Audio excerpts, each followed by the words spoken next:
Back, Mr. Schneider is recognized for 5 minutes.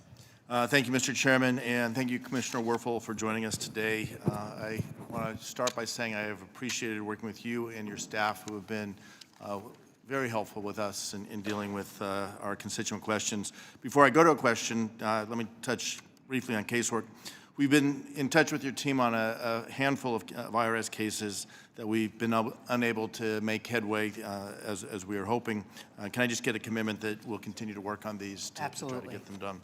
And I will go back to the previous. My kids are now 29 and 30, and I worked before coming to Congress with a lot of confidential client information. Whether my kids were visiting me in the office, as they often did, or I was working at home, as I often did, it was imperative that I kept that information confidential. And I think what I heard you saying is that that's the expectation of IRS employees, that information is kept confidential irrespective of where they are, who might be visiting. One of the reasons why I was struggling with the question and the hypothetical is I don't want to signal to any IRS employee that they can let their guard down no matter where they are, whether they're at home, whether they're at the office. It's absolutely critical that we have rigid policies and procedures in place to prevent unauthorized access. Right. And that's what I really want to emphasize. Thank you. I just want to make that clear. Let me also, I'll take another minute. We've talked about the IRA and the impact it's had, and you've touched on some of the things, but the handful of things, I'll let you reiterate them, that the progress made. There's been discussion of here saying it's not quite perfect, but I'm going to focus on progress, not perfection. Where's the progress we've made over the last couple years? Yeah, things are trending in the right direction. I don't think there's any way that I will rest and come up to this table and say we're done. We're not done. And I want to hear about the taxpayer concerns. But I also want to recognize the before and after of a funded tax agency versus a non-funded tax agency. And the before and after is stark in terms of what we're able to deliver in terms of taxpayer service. And that means if we're funded, our walk-in centers are open. We can have Saturday hours. We can have special events where we're training people about how to use their, how to get free assistance. Webinars are in place. All these different resources that we can invest in reaching out to taxpayers and helping them meet their tax responsibility. Is the difference of 85% of calls going unanswered and 85% of calls now being answered? Exactly. And the other thing that I haven't had a chance to emphasize as much as I'd like to is the before and after of being funded in terms of what we can do to protect honest taxpayers from scams and the perpetrators that are involved in them. And if we're not funded, we're on our heels. The tax system remains complicated.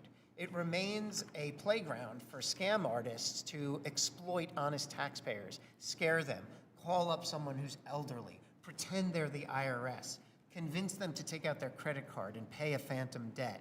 An underfunded agency, an underfunded IRS means that can be exploited more and more.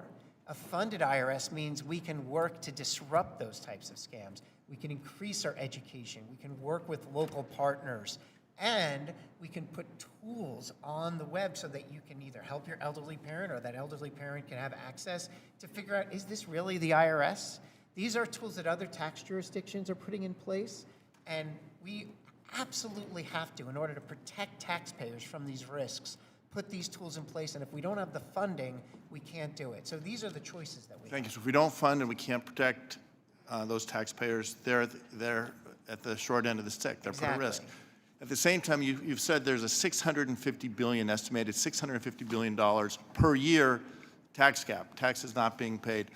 Who really suffers when people cheat on their taxes, don't pay what they owe? It's the people who pay their taxes, because they're shouldering the broader load for funding the government and its critical operations. Right. So, and that's why it's so important to have equity.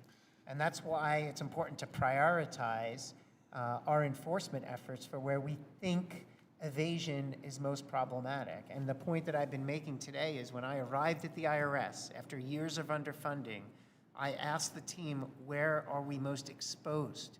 Where are the risks the highest? Where has this underfunding caused the most damage? And one of the key areas was our ability to keep pace with complex tax situations where evasion was a risk.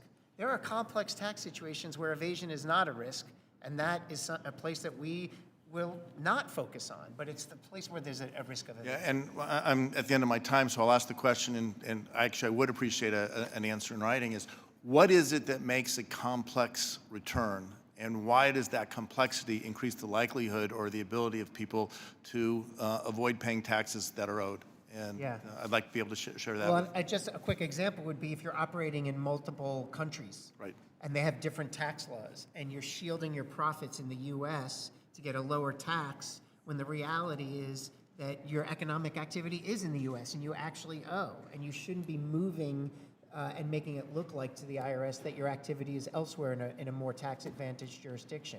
That means that those that are accurately reporting their profits, the companies that are paying a larger share than those that are cheating the system. Yeah, it's not just companies, it's wealthy individuals who are able to shelter